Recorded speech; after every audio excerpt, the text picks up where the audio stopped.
Yeah, thank you, Dr. Chaturvedi. Firstly, thank you, Amit. Amit Agnihotri, thank you not only for inviting me, it's a pleasure to be here, but for doing this regularly for every year for 11 years now. I think it really adds a lot of value. It brings in a lot of perspective, and I think especially the PGDM institutions, I think issues that are burning issues we're able to address, and we're able to put up these to policymakers. So thank you so much for that. So. I think Punyaji, talked about quite a lot of points. I'll come straight to the one on multidisciplinarity. I think you're partly right. Before taking that, can you take a general perspective? Yeah, sure. So first thing I wanted to say is, if you look at PGDM institutions, I think we do really well. If you look at the top 50 institutions, there are a very large number of PGDM institutions. I think one of the reasons why PGDM institutions do well is I think the regulators put much harsher and stricter standards on PGDM institutions than any other competing player on the market. And I'm sure all of you would be aware of that.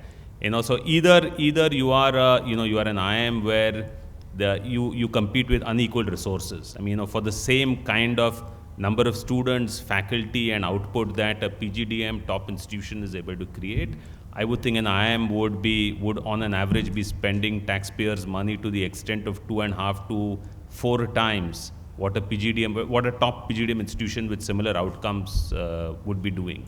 If you have to compare, so that's, you're saying top versus top conversation. If you look at any of the good PGDM institutions, all of us who are represented here, and you have to compare ourselves with other government institutions, which are not the elite government institutions, but still are very good government institutions, I think we work at much higher standards on every front. Just to take an example, I don't want to just for an example, because you heard it earlier. I just remember earlier the director of Bajaj was here and spoke a lot of very interesting things. But one of the things that he said, is 11 faculty members. Would any of us be able to survive with 11 faculty members? I mean, there would be no way. We would have to close shop. For the number of students that we serve, on an average, most of the top institutions here, we probably do, between 500 to 1,000 students. And for 500 to 1,000 students, most of us will be having something like 60 to 100 faculty members. Similarly, with the kind of infrastructure that we put in place. Therefore, I think, whilst these are challenges, it is also true that that's what brings about quality. Because we are working to a standard in terms of infrastructure, in terms of faculty resources, in terms of the programs that we deliver. I think that's as a result of that you find, and mind you, also because of this, we are also working at efficiency in terms of productivity of the resources that we put in. Every rupee that a PGDM institution puts in, the output that it's able to get out of that is substantially higher. Of course, as you keep on putting some of these, the cost of education also becomes reasonably high. The second point that I want to make, leading to the NEP question, is business schools specifically worldwide. If you have to pick up the top business schools, what I said about PGDM institutions is not about PGDM institutions in India alone. Private business schools lead the ranks worldwide. The INSEADs are not exceptions. Almost everywhere where you find the governance will have members coming from elite corporates, from different parts of society, and they make sure your governance is right. You know that you have to perform to a relatively higher standard. The skepticism of private players is not an Indian phenomena. Everywhere governments kind of looked at private players, a little bit more skeptically, and they think, government-owned institutions do quite well.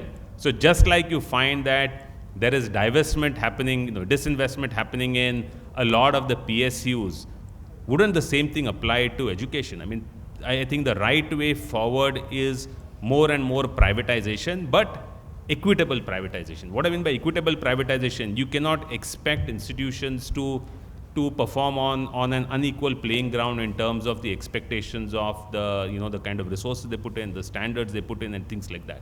So just to say, for example, all NBA accredited institutions, whilst there is AICTE has started graded autonomy, I don't think, Chaturji, correct me if I'm wrong, I don't think there are even a dozen institutes that have graded autonomy, right? Hardly one dozen. Yeah, hardly a dozen. Out of I'll go by his numbers earlier and Punyaji's numbers, out of 382.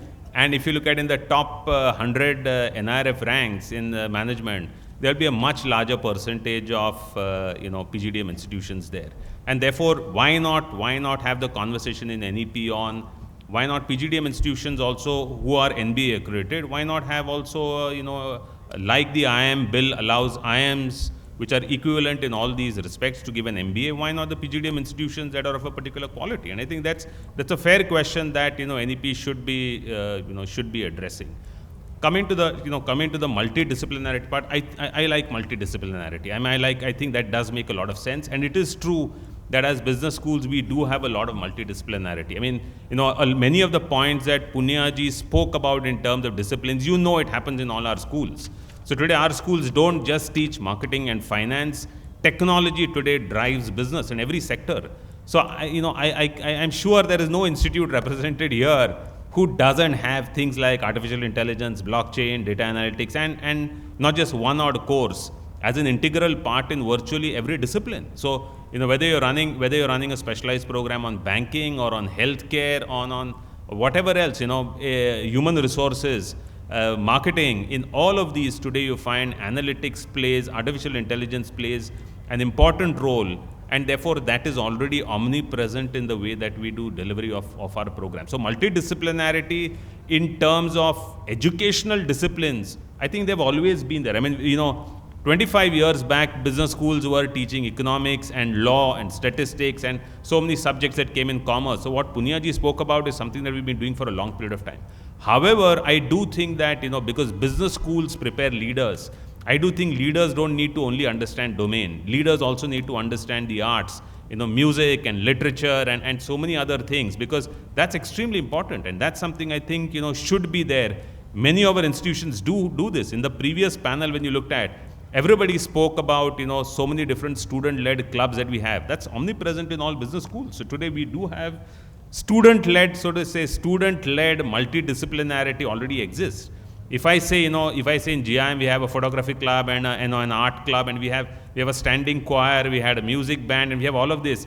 I know it's not about GIM that I'm talking about. I'm sure all of your institutions have that. Maybe one out of this club somebody doesn't have. But most of us have clubs not only that are marketing and finance clubs, but we also have clubs that look at various kinds of the arts. Of course, some of that could come into our curriculum, and to that extent, I do think that some bit of multidisciplinarity can come in. I do also think if you look at worldwide, business schools are standalone. There are very few business schools that go beyond business and do completely different disciplines, and I don't think that is right for business. It is right that because technology drives business today, we have to have a lot more technology coming into our curriculum. But I don't see us necessarily having to run a technology school separately. I think therefore from, expectation that business schools therefore should necessarily grow and have so many of the other programs, my personal view is that's counterproductive. You do want some amount of specialization to happen, and that's not an Indian phenomenon, that's worldwide. Harvard Business School they don't run, medicine programs, and they don't run engineering programs. They have other schools in the university that does it.